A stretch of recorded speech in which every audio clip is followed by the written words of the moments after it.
नमस्कार दोस्तों, कैसे हैं आप लोग। उम्मीद करते हैं ठीक ठाक ही होंगे। और आप ये वीडियो अगर पहली बार देख रहे हैं तो आपसे रिक्वेस्ट है कि आप जितने सारे हम लोग टॉपिक कवर कर चुके हैं आप उसे देख लें एक बार। देखिए, सबसे पहले बात करें कि ये लूसेंट बुक ये प्रत्येक स्टूडेंट के पास ना हो ऐसा कोई सवाल उठ ही नहीं सकता है। सब बिल्कुल सबके पास है, लेकिन कमांड बहुतों का कम होता है। इस पर बहुत कम होता भी है तो वो किसी कारण घर चले गए तो फिर उनको भूल गए, फिर वो आसकत की वजह से, आलस की वजह से ये फिर कमांड हो नहीं पाता। आप इसको भूलते जाते हैं, फिर ये एक कोने में पड़ा रहता है, लेकिन होता सभी के पास है। आपको बस मैं ये सिंपल तरीका बता रहा हूँ कि इसे हम लोग कमांड कैसे करें। अगर आप ये 2-3 वीडियो देखे होंगे तो आप बिल्कुल भली भांति समझ गए होंगे कि क्या इम्पोर्टेंट है, क्या इम्पोर्टेंट नहीं है, हमें किस एरिया पे, और से सबसे बड़ी वाली बात कि इसे कैसे पढ़ा जाना चाहिए। तो खैर, ज़्यादा बात नहीं करेंगे, आपसे काम वाली बात किया जाए। 2-3 चैप्टर इसमें से तीसरा अध्याय तक कंप्लीट हो चुका है और आज हम लोग चौथा को कंप्लीट करने जा रहे हैं। तो सबसे पहली बात देखिए इसमें कि वैदिक काल, हड़प्पा काल तक हम लोग कवर कर चुके हैं। बिल्कुल आसा उसको ध्यान से कवर किए, उसमें से आप एक बार देख लीजिएगा तो भूलिएगा नहीं, तो आप उसे देख लीजिए।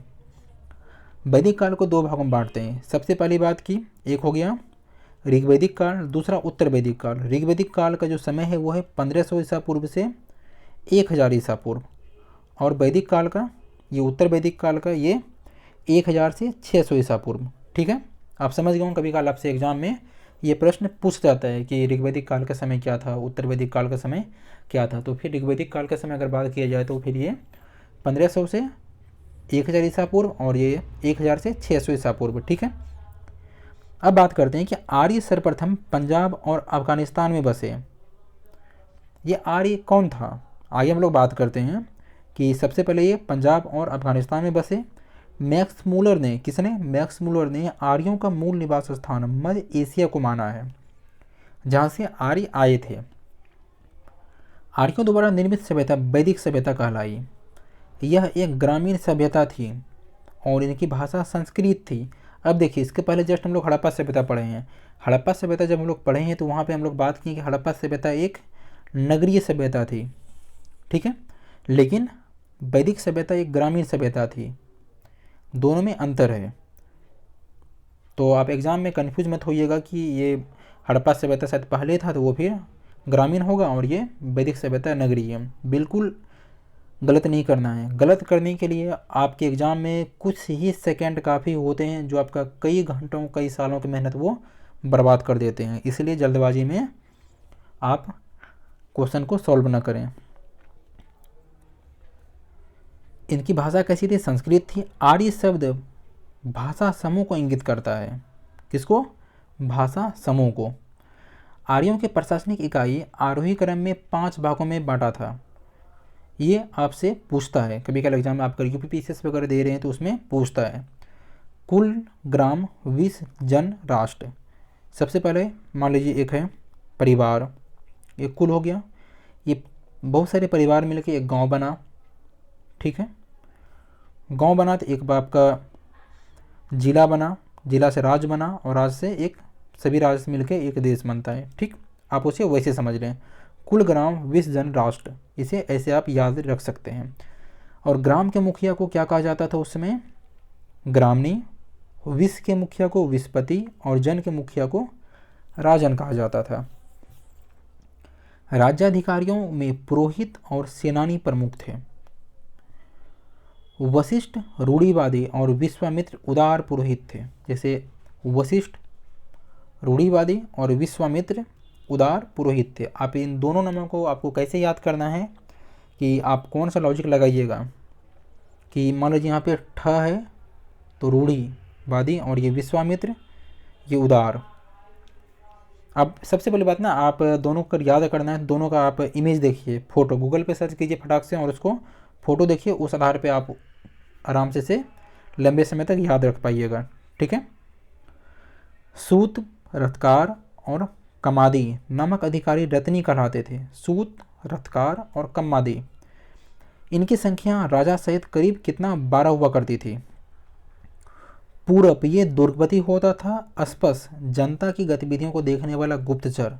ये सब नाम आपसे एग्ज़ाम में, पीसीएस एग्ज़ाम में पूछा जाता है कि पूरब शब्द किसको इंगित करता है या अस्पष्ट शब्द किसको इंगित करता है। तो ये आपको, ये पूरब दुर्गपति हो गया, और अस्पष्ट जनता की गतिविधियों को देखने वाला गुप्तचर होते थे। और नेक्स्ट है बाजपति। बाजपति एक गोचर भूमि का अधिकारी होता था। उग्र, ये अपराधियों को पकड़ने का कार्य करता था। ऋग्वेद में किसी तरह के न्यायाधिकारी का उल्लेख नहीं है, मतलब राजा ही सबको, जो राजा होते थे, जो राष्ट्र के राजा होते थे, उन्हीं सबको दंड देना या न्याय करना उन्हीं का काम था। एक शब्द आता है यहाँ पे उत्तर वैदिक शब्द और राजा का नाम। ये एक तरफ दिशा दिया हुआ है, पूर्व, पश्चिम, उत्तर, मध्य, दक्षिण। पूर्व का उत्तर वैदिक शब्द में क्या नाम था? प्राची। उसका जो राजा था वो सम्राट होता था। पश्चिम में प्रतीची, वो स्वराष्ट्र, ठीक है। और उत्तर में उदीची, ये विराट कहलाता था। मध्य में राजा और दक्षिण में भोज।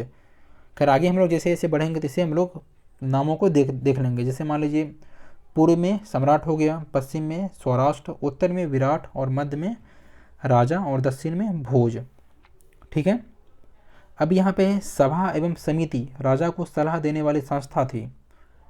जैसे अभी मंत्रिपरिषद होता है प्रधानमंत्री को सलाह देने के लिए, उसी तरह उसमें सभा और समिति राजा को सलाह देने वाली संस्था थी।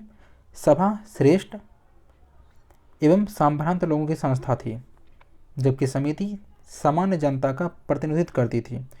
इसके अध्यक्ष जो होता था उसे ईशान कहा जाता था। स्त्रियां सभा एवं समितियों में भाग ले सकती थी, ठीक है। युद्ध में कबीले का नेतृत्व कौन करता था? राजा करता था। युद्ध के लिए गविष्ठी शब्द का प्रयोग किया गया है, जिसका अर्थ है गायों की खोज। देखिए जैसे मान लेते हैं कि ये लोग ग्रामीण सभ्यता थी, पशुपालक सभ्यता थी, तो अधिकांश लड़ाई पशुओं के लिए हो जाता था। एक ये इंपॉर्टेंट है, सबसे इंपॉर्टेंट दशराज युद्ध। इसका उल्लेख ऋग्वेद के 7वें मंडल में है। यह युद्ध पारुसनी, जो जिसका आधुनिक नाम क्या है? रावी, पारुसनी नदी के तट पर सुदास और 10 जनों के बीच लड़ा गया था, जिसमें से सुदास विजयी हुआ। एक चीज़ यहाँ पे आता है, इंपॉर्टेंट है थोड़ा ये, वेदांग कितना है? 6 है। शिक्षा, कल्प, सूत्र, ज्योतिष, छंद, उक्त, ठीक है। आगे देख लेंगे हम लोग।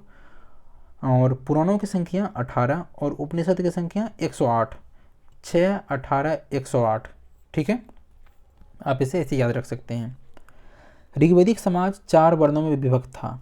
एक है ब्राह्मण, क्षत्रिय, वैश्य, शूद्र। यह विभाजन व्यवसाय पर आधारित था, न कि जन्म से। मान लीजिए आपका किसी का काम है, चारों वर्ण, चाहे आपका ब्राह्मण हो, क्षत्रिय हो, वैश्य, शूद्र। शूद्र आपका मान लेते हैं कोई बिजनेस कर सकता था, लोहार बन सकता था, वैश्य आपका ब्राह्मण बन सकता था। इस टाइप से किसी भी जो व्यवसाय होता था वो बिल्कुल ही बांटा हुआ नहीं था। यानी जन्म जो होता था उसमें व्यवसाय के आधार पर आपने जन्म लिया है तो कोई भी काम कर सकते हैं। ऋग्वेद के 10वें मंडल में पुरुष सूक्त का उल्लेख है, जिसमें से चतुष्वर्णों का उल्लेख मिलता है।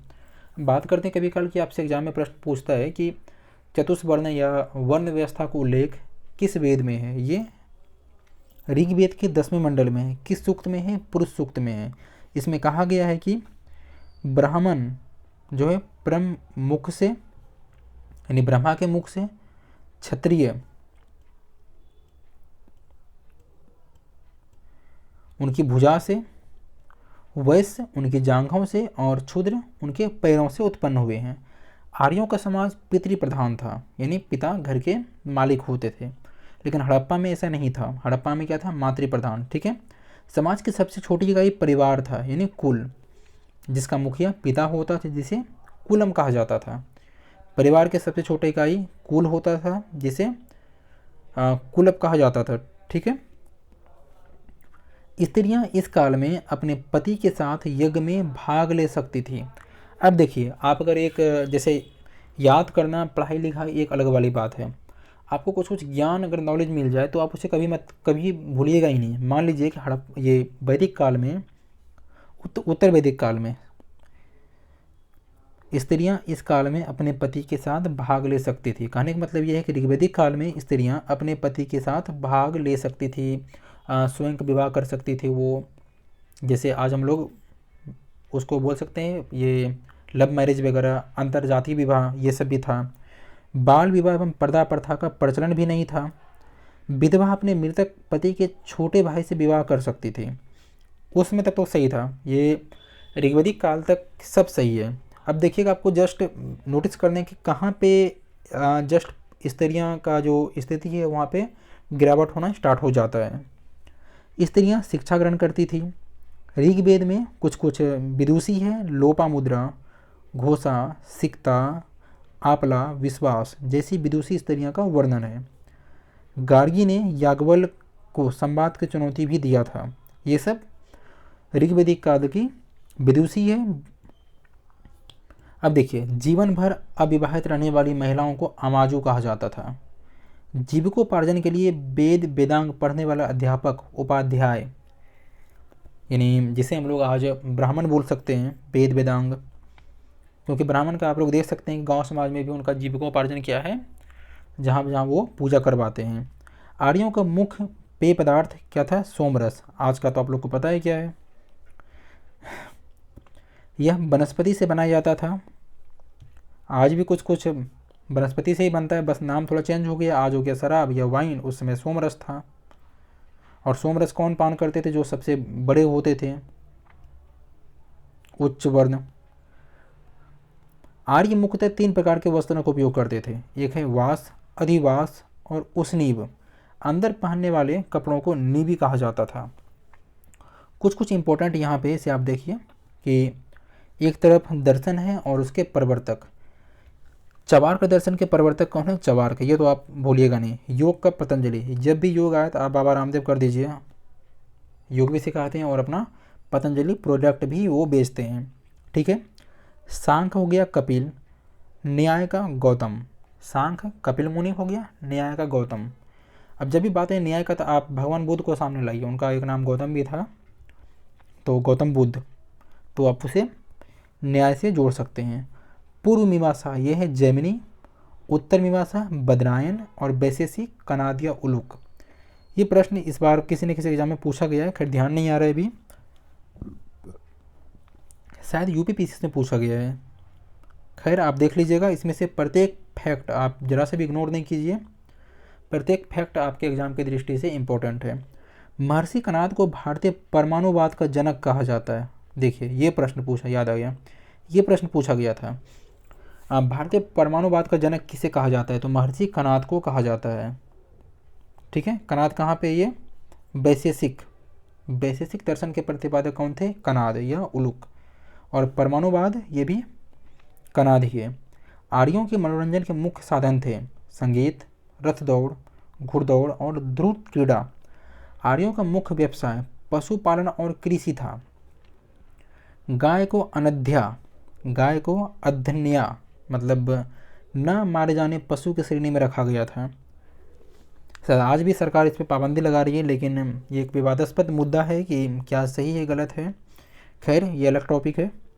गाय की हत्या करने वाले या उसे घायल करने वाले के लिए वेदों में मृत्युदंड अथवा देश से निकाले जाने की व्यवस्था किया गया है। सोचिए उस समय कितना गंभीर कानून था कि अगर आप गाय को वध करते हैं तो आपके ऊपर राजद्रोह का मुकदमा चलाया जाएगा या आपको मृत्युदंड, ठीक है। आर्यों का प्रिय पशु ये घोड़ा है और उसका सर्वाधिक प्रिय देवता ये इंद्र थे। आर्यों द्वारा खोजी गई धातु लोहा, जो हड़प्पा काल में नहीं मिला था उस समय, ये आर्य लोगों ने खोज लिया। लोहा था जिसे श्याम अयस के नाम से जाना जाता था, और तांबे को लोहित अयस। आप एग्ज़ाम में कन्फ्यूज बिल्कुल मत होइए कि ये मान लीजिए आपके उस समय अगर पूछे कि वैदिक काल में लोहे को किस नाम से जाना जाता था और 4 ऑप्शन दे उसमें से आपको ये भी मिल जाए लोहित, तो आप ऐसे टिक कीजिएगा भी ये लोहा मतलब ये हो जाएगा इसका, लोहित मतलब लोहा, लेकिन वैसा नहीं है। आप इसका जस्ट उल्टा कर दीजिए, लोहित तांबा, ठीक। व्यापार हेतु तो दूर दूर तक जाने वाले व्यक्ति को पनी कहा जाता था। लेन देन में वस्तु विनिमय प्रणाली प्रचलित थी। आज भी जो गांव होते हैं, शायद आप उसको पिछड़े बोले या फिर बिहार के ऐसे ऐसे गांव हैं, खैर मैं बिहार से बिलोंग करता हूं, तो खैर बिहार में ऐसे ऐसे गांव हैं जहां पे अभी भी आप अपना धान, गेहूं, चावल लेके जाइए और बदले में सामान ले आइए। तो अभी भी है और उस समय भी थी, शायद उसी समय का उपज है जो कि आज तक चलते आ रहे कहीं ना कहीं। ऋण देकर ब्याज देने वाला व्यक्ति को वेकनाट या सूदखोर कहा जाता था। उसे आप आज हम लोग जमींदार महाजन के नाम से जानते हैं। मनुष्य एवं देवता के बीच मध्यस्थ की भूमिका निभाने वाले के रूप में अग्नि की पूजा की जाती थी। जब भी पूजा पाठ होता है तो उस समय अग्नि का हवन ना हो ये कोई बात नहीं होता है। फिर ऋग्वेद में उल्लेखित सभी नदियों में सरस्वती सबसे महत्वपूर्ण नदी। ऋग्वेद में उल्लेखित जो सबसे महत्वपूर्ण नदी था वो कौन था? सरस्वती। और सबसे महत्वपूर्ण भी था और सबसे पवित्र भी था। ऋग्वेद में गंगा का एक बार और यमुना का उल्लेख 3 बार हुआ है। इसमें सिंधु नदी का उल्लेख बार बार हुआ है, यानी गंगा का 1 बार, यमुना का 3 बार और सिंधु नदी का उल्लेख कई बार हुआ है, जिसमें से सरस्वती नदी सबसे महत्वपूर्ण था। ठीक है, आगे देखते हैं।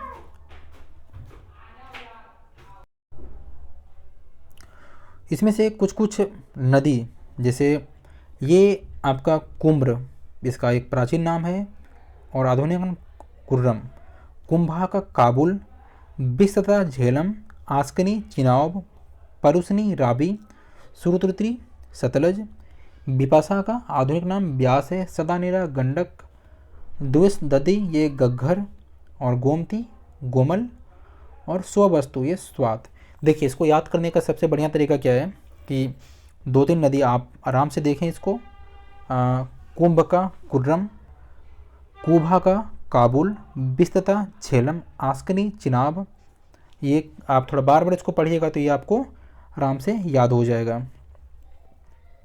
अब देखते हैं यहाँ पे उत्तर वैदिक काल में इंद्र के स्थान पर प्रजापति सर्वाधिक प्रिय देवता हो गए।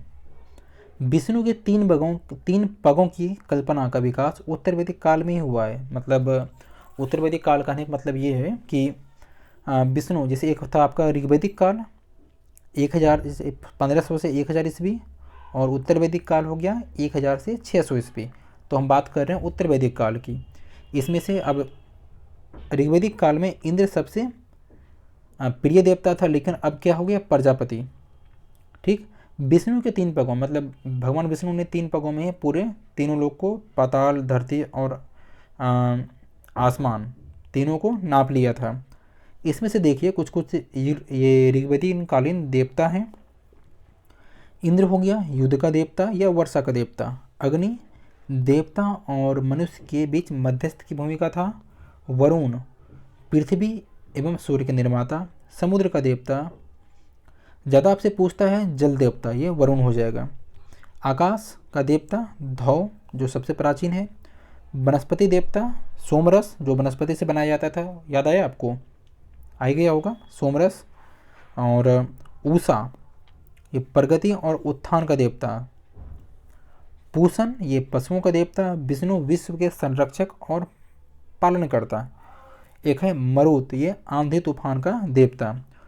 उत्तर वैदिक काल में राजा के राज्याभिषेक के समय राजसूय यज्ञ का अनुष्ठान किया जाता था।